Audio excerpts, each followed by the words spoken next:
Hello दोस्तों, आज लोकसभा में एक ऐसी घटना हुई जिसने देश के इलेक्टोरल स्ट्रक्चर की बुनियाद को हिलाकर रख दिया है। 131st कॉन्स्टिट्यूशन अमेंडमेंट बिल जो 2029 तक विमेन्स रिजर्वेशन को फास्ट ट्रैक करने के लिए लाया गया था, आज वोटिंग में डिफीट हो गया। लेकिन सवाल ये है कि क्या कोई भी पार्टी महिला आरक्षण के खिलाफ हो सकती है, या फिर इस बिल की लेयर्स में कुछ ऐसा छुपा है जिस पर अपोजिशन को एतराज था।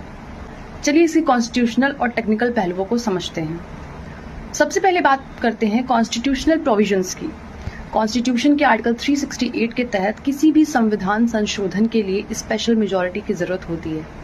इसका मतलब दो शर्तें पूरी होनी चाहिए। पहली शर्त यह है कि टोटल मेंबरशिप का 50% से ज्यादा सपोर्ट होना चाहिए, यानी लोकसभा की 543 सीट्स में से कम 272 वोट सरकार के पास होने चाहिए। दूसरी और सबसे मुश्किल शर्त यह है कि प्रेजेंट एंड वोटिंग का 2/3 यानी वोटिंग के वक्त जितने सदस्य सदन में मौजूद हैं उनका 2/3 सपोर्ट मिलना चाहिए। आज वोटिंग के वक्त सपोर्ट में 298 वोट्स तो आए जो पहली शर्त को पूरा करते हैं, लेकिन वो 2/3 के मार्क जो कि लगभग 355 से 360 के बीच होना चाहिए उसे टच नहीं कर पाए। इसी वजह से बिल डिफीट हो गया। लेकिन असल में प्रॉब्लम ये है कि अपोजिशन को विमेन रिजर्वेशन से नहीं बल्कि उसके इम्प्लीमेंटेशन के तरीके से एतराज है। सरकार ने इसमें विमेन रिजर्वेशन के साथ साथ सेंसस और डिलिमिटेशन को एक ही पैकेज में क्यों जोड़ा, यही असल विवाद की जड़ है। सरकार का तर्क है कि सीट्स का नया बंटवारा जरूरी है ताकि महिलाओं को 33% कोटा देने में आसानी हो, लेकिन अपोजिशन का इंस्टेंस यहाँ बिल्कुल अलग है। उनका मानना है कि अगर 2011 सेंसस के आधार पर डिलिमिटेशन होता है तो लोकसभा की सीट्स की संख्या 543 से बढ़कर 800 प्लस हो जाएगी। लेकिन इसमें प्रॉब्लम क्या है? प्रॉब्लम यह है कि इससे फेडरल बैलेंस अफेक्ट होगा। साउथ इंडियन स्टेट्स जैसे कि तमिलनाडु और केरला ने पॉपुलेशन कंट्रोल में बेहतरीन काम किया है। Second is political weightage.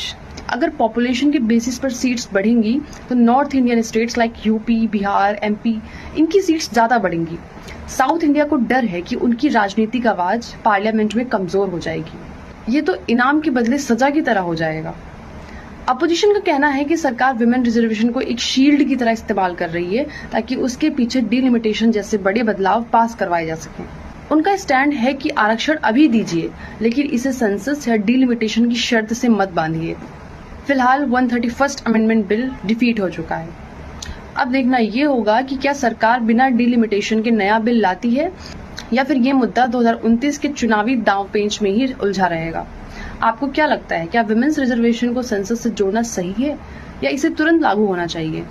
Comment में अपनी राय जरूर दें।